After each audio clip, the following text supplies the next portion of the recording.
Alrighty, welcome to a video here on Fusion 360. We're going to do a little CAD CAM on a project that we made a few years ago called the Money Block.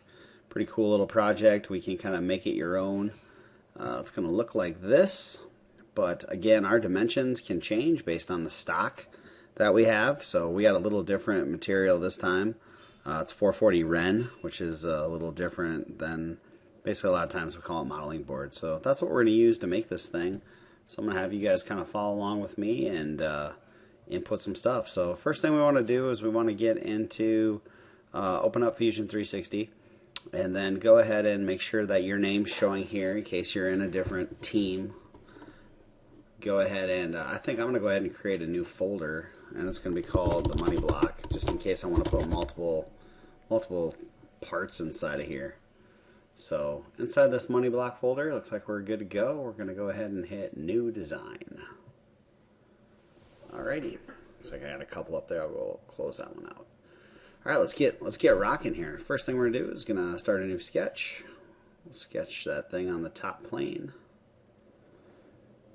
We'll go ahead and hit the rectangle tool. Start on the origin. We'll swing it out this way.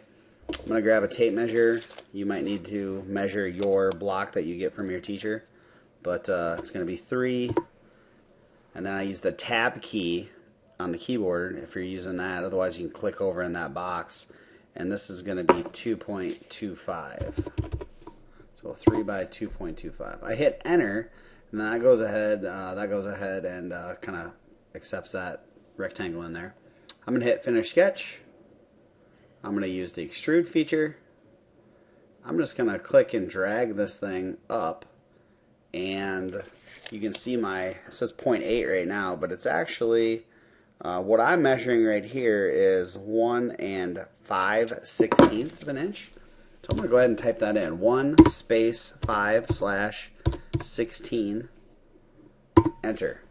And that is what the little stock that I have here that I'm looking at in the shop, that's what it is to go ahead and make. So next up, I need to put some different size holes to hold my money, right? Quarters and dimes and nickels and all that stuff. So I'm going to go ahead and create a new sketch again on the top plane. I'm going to go ahead and create a circle. And I'm going to dimension this thing where I want it. So it doesn't really matter where I put it at right now because I'm going to dimension it later, okay? So first things first, I got to move this over a little. There we go. All right. So first hole, we'll go ahead and just start with the big one. So we'll put 1 in there and we'll hit enter. Let's go ahead and make another circle.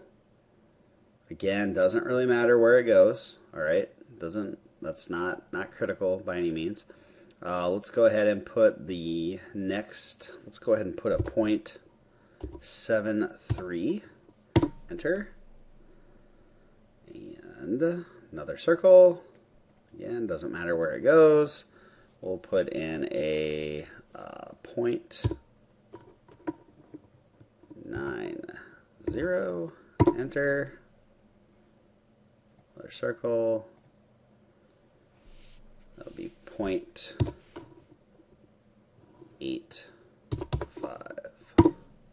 Alright, so now that you have all these circles made, I like to be able to grab the money from the side of this block. So I'm going to move these things around a little bit. So I have these sketches made, and I can just click right on the center. I can click and drag and hold this out a little bit, and kind of slide this in. So I just have part of it sticking on the outside. So I'm just kind of dragging these around a little bit. It's kind of cool because it'll just snap right to the grid. That's why I like Fusion has some really cool tools built into it. So I'm just kind of looking. I'm doing a little visual here. I could dimension those if I want to, but I'm really happy with how that looks right there. So if I like that, I'm going to go ahead and finish sketch. And this time I'm going to go to extrude again, and I'm going to select all of these. I'm going to zoom in. If you have a mouse, you can actually use the scroll wheel to zoom, which is pretty cool. But I got to click on all of these little guys here, okay? And then rather than going this way with it, I'm going to click and hold and start dragging this in, and that switches it to a cut fashion, which is kind of cool. All right. So the question here is, if I switch to the front view, how far down do we want to cut these? Right? I think cutting these babies, let's go 0.9. Pretty happy with that. 0.9 for the depth, 0.9. Cut is the operation. Hit OK. Boom. Muddy block. We're cut. Looks cool. From there, that's going to be, you know, if I think about how I'm going to make this, one tool is going to be able to do all of that work. Now the next question comes: do we want to add any other types of things into this little design, right? So do you want any slots or engravings or anything like that? Which is kind of cool. So, but for the most part, that looks pretty good. Let's go ahead and create a new sketch up here again, though. Let's create a circle. Again, we're not too worried about where it's going to go.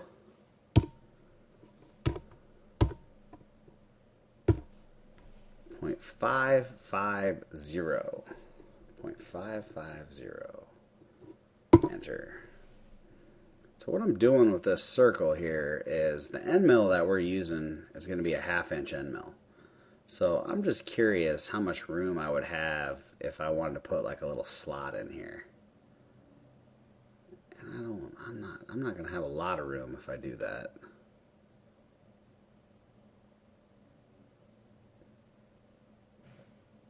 But we'll go ahead and I don't like it. So I'm just going to go here and I'm going to hit finish sketch. And I'm going to show you guys, this is your sketch right here. You can go ahead and expand that by clicking on that. That's the sketch I just made. I don't need that one anymore. I'm going to right click it and I'm going to go down here to delete. And I'm just going to get rid of that. So that's a real quick and easy way to create this money block. Now, if we want to go further and use other tools, we could, but for our purposes, this is going to knock this part out on the CAD side of things. All right. I'm going to go ahead and hit the save button here, so I can call this the money block. I'm going to put my initials on there too, money block, Brian Benham here, and then you can see it's saving into that new folder I created when we first started this thing. So I'm going to hit save. Boom. Check mark. Version 0. Went to version 1, we're good to go. Next up, time for the cam, yo. So come down here and manufacture. And the first thing that you do when you get into the cam environment, you notice all your tools changed. And that's cool. And this is going to be a milling part, all right? So we don't need these other ones in here. We need milling tools. We don't need turning or additive. We need milling. And we need to do the setup first. So we're going to click that file folder. Now, depending on how you made yours, this triad might not be there. Okay, so don't worry about that part. Okay, you're going to come over to this dialog box and you're going to click on stock first. Now, a lot of times we add stock to things. Okay, we add stock to what we modeled or whatever, so we can machine it off and get nice surfaces. This particular part, we went ahead and made it exactly the right size to start with, so we don't have to do that. So this part's already the right size. It's relative, which means the dimensions we used in CAD are exactly those dimensions, okay? Which end up being like this, okay? That's fine. So no additional stock. Click over into here. Again, don't worry about the triad, but we have to tell the machine where we want the 0 to be. So we know we've done some CNC stuff, so we understand the whole G54 and G55 work offset thing. So I'm going to go ahead and click this top corner up here. Click this top corner and you'll notice my X is going this way, my Y is going this way. That's not right. So what I want to do is I want to go, instead of model orientation, I want to click on that and I want to tell it what the Z axis is and what the X axis is. So if I do that, the Z axis is going to be up and down because that's where those holes are going to get cut. So the first thing I want to do is I need to find something that gives me that direction. You see how that line highlights? And I click that, right? And it's wanting to click a face. I don't want that. X out of that. We need to select a good edge that's going to go up and down like this one. All right. The minute I do that, that triad flies over to there. All right, if I look at this from the top view, that would be me zeroing my CNC machine over on this top right-hand corner, which would be okay, but I kind of would rather use this corner over here, okay? And that's just a preference for me. So I'm going to go ahead and do selected points, and I'm going to select, or not selected points, my bad, stock box points, and I'm going to pick this point over here. And then I don't want my x-axis going that way. I want the x going this way, where the y is currently. So again, you just got to figure out what you can do to select something that's going the right way. And sometimes it does that. It's not a big deal. You just got to go back to your box point and flip it back over there and say, all right, now I got the x going the right way, but I want it to go here, so I'm going to flip it. So when it's all said and done, I want the x going this way, I want the y going this way, I want the z going that way. So when I look at it from a top view and I rotate it a little bit, it's going to look just like that in my milling vise. And that's what I want. So when you're in the home view, X, Y, Z, that is the ticket. And then if that's the case, you can hit OK. And what that did is that just created your first setup. Now you're ready to do some actual machining. All right. So all the different machining two-dimensional tool paths, we could do 3D, but we don't need to in this case. So we need to do 2D types of tool paths. We can either use a 2D contour or we can use some pockets. Pockets work well if the shape is closed, and if it's open like this case, I think the contour is going to be a little better bet for us. So 2D contour. Next up, it brings up the 2D contour dialog box, and you need to select a tool. So I click select tool. I could go and find a tool here, but we're going to go ahead and just make our own. So we hit the plus, and we're going to use a flat end mill. And we're going to call this thing a 1/2 inch flat end mill. Cutter. Boom. Inches clockwise. We're going to use a 4 flute cutter. And it'll be high speed steel. The diameter of that cutter will be 0.5. We could measure that to verify it. The shaft will be the same, which will be 0.5. The overall length of that tool, again, we'd have to measure it, but I'm going to go ahead and input 2.5.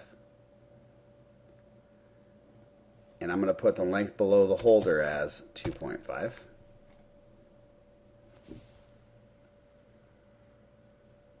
Oh, sorry, I'm going to put that as 2.25. And I think the rest of that looks pretty good. We'll just keep it at that particular setup right now. Okay? Shaft. Don't need to worry about that. Don't need to worry about the holder. We could. We don't need to at this point. Cutting data is the next thing right here. We're going to go ahead and spin this thing at 2,500 RPMs. We're going to use the surface speed of 300 for Ren board. We're going to ramp it at 3,000 RPM. We're going to do a cutting feed rate of 25 inches per minute. And that's feeding at about 2 thou per tooth. So if we increase that to 3 thou and we click up here, you'll notice the feed rate kind of changes a little bit. All right. So that's it. Basically, it will do our speeds and feed calculations for us. So in our case, like I said, I'm good with why that changed, 2,500, and that's gonna just update that a little bit. That sounds good. 25 inches per minute. Ramp feed rate. Let's just change that to an even number, like 15. Let's go ahead and plunge at 10. Looks good. So double check those numbers before you move on. And this will be what tool number we want to use for our tool. Let's go ahead and use a number that we haven't used yet this semester. I don't think we've used tool 4. So when I hit 4, all these update. So H4, D4, T4. Looks good. Hit accept. Got that puppy going. Got our new tool in here. Hit select. What that does is it puts in all that information that we defaulted in. So every time we use this tool, that stuff will automatically go in there, which will be great. Now normally we would want to flood coolant this, but this is like it's almost like a wood material, so I want to disable it. Okay? Next key over is going to say, hey, what do we want to machine? Well, I want to machine that, and not that, actually. Let's, if you ever want to get rid of one of those, the contour selection, you just hit that X button. And then you hit it again, and how about that? That looks better. Oh yeah. I'm going to flip that around. Boom. Boom. So, that's what we want. Okay? Probably could select these as well, just to be on the safe side, even though the tool's big enough, but I'm going to go ahead and put them on there. Alright. Next up, heights.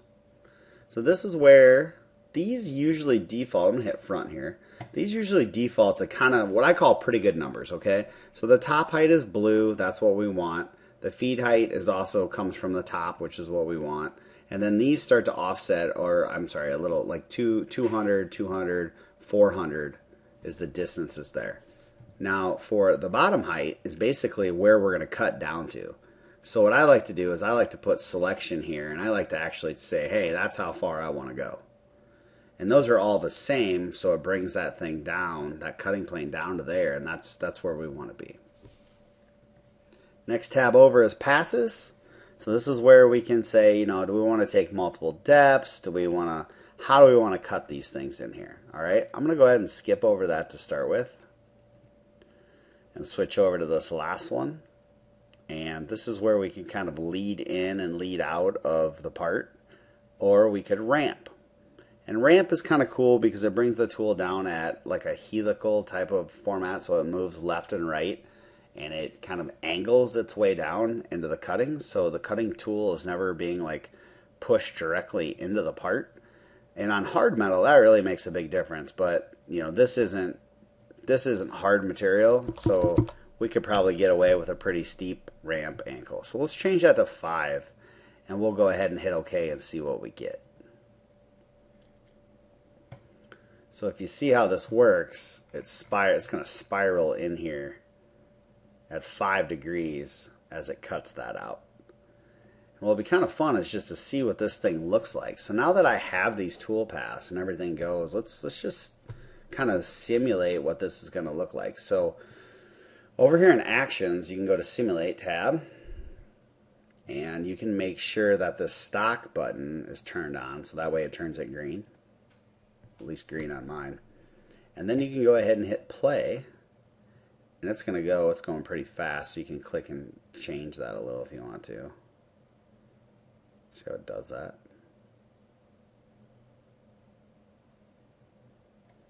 So, okay, but you can see it's kind of contained. It's not cutting away everything we want it to cut away. All right. So in this case, we have to make a change. So we'll hit close. We'll come back into this tool for. We're going to double click it, and it brings you back to the same menu. So in this case, what we're going to do is we're going to go back to that geometry, and we're going to say, you know, I don't think we should close that in right there. So I'm going to go ahead and take this contour selection off and just go ahead and re-select those bottom contours real quick. Okay, I'm gonna hit OK. I'm gonna let it redo. Looks a little different. Let's see what this looks like when we simulate it. All looks good. Play. Alrighty, there we go. So that takes that away. That takes that away. And we can go over here to info, which isn't all that great, but statistics is pretty fun. So it shows you that it's going to take 3.5 minutes to cut those pieces out in there as it ramps down inside of there. Now if we want to speed that up, we can change the ramp angle, we could change the feed rates. There's a lot of stuff that we could change on there. but for the most part, that looks pretty good to start with. So I'm going to hit close. We go in here one more time by double clicking on that. And I just want to look at this ramp feed rate. Let's change that to 25. So now our feed rates are all at 25. And hit OK. Back to simulate. Play. Statistics. And I just shaved that down to 2 minutes. That's what I want right there. 2 minutes cycle time. So by the time we load that part, it'll take about 2.5 minutes. I like it. All right, folks, last but not least, we're ready to get this into code. So all this stuff is good. We'll hit save.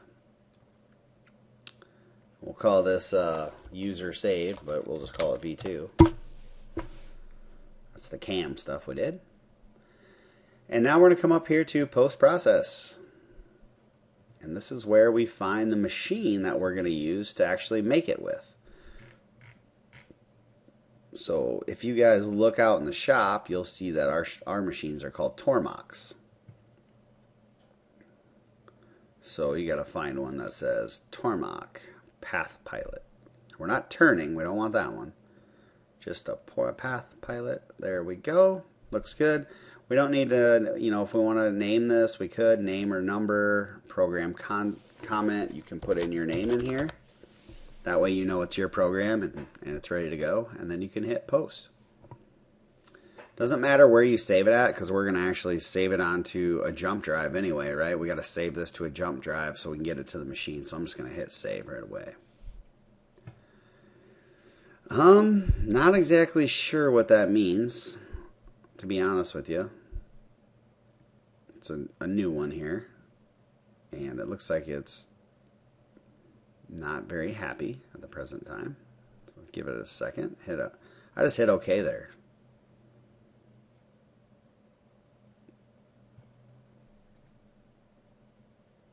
Looks like it's downloading something. So I don't know if that's going to happen on your guys's or not. So we will soon find out once you guys get a chance to make this out in the lab. All right, so again, we put the jump drive in our computer, and that's where we saved it. If you didn't have the jump drive in the computer, then again, all you would need to do is plug that jump drive in, go over to post-process, make sure it says Path Pilot, output folder. You change this to go ahead and change it to your jump drive. I'll just put it to the desktop for now, and we'll just unless you have a removable drive in here. So we'll just save that to the desktop.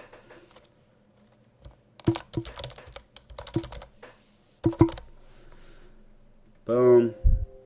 Oops. I guess I would have had to create that. My bad.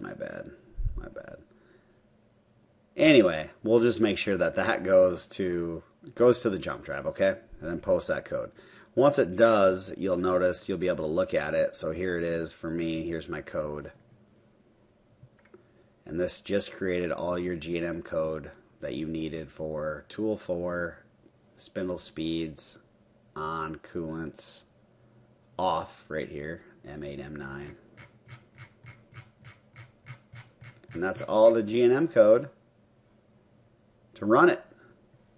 So if that's the case, next would be creating your setup sheet and make this thing. So last step I like to do is this setup sheet right here under actions. It's pretty cool. Just hit select folder. And what this does will kind of say, hey, how do you want to open it? I like Chrome. And when you do that, it'll open a tab in Chrome, and check this out. Gives you a little preview. Gives you your origin. Tells you where your origin's going to be at up in the corner. Tells you what tools we need, and tells you the operation and how long it's going to take. And if we had a really complicated one, that'd be more important. But like this one's pretty simple, so it's kind of nice. But you can right click and print this. If you pick the wireless shop printer or the Project Lead the Way 9040 printer, you can go ahead and print that thing over there if you need it. And then take this and set up your tools in your CNC machine, and you're ready to run. So Pretty big video, I know, but we went over a lot of stuff, and I appreciate you rocking it out. So let me know if you have any questions, and as always, live the dream.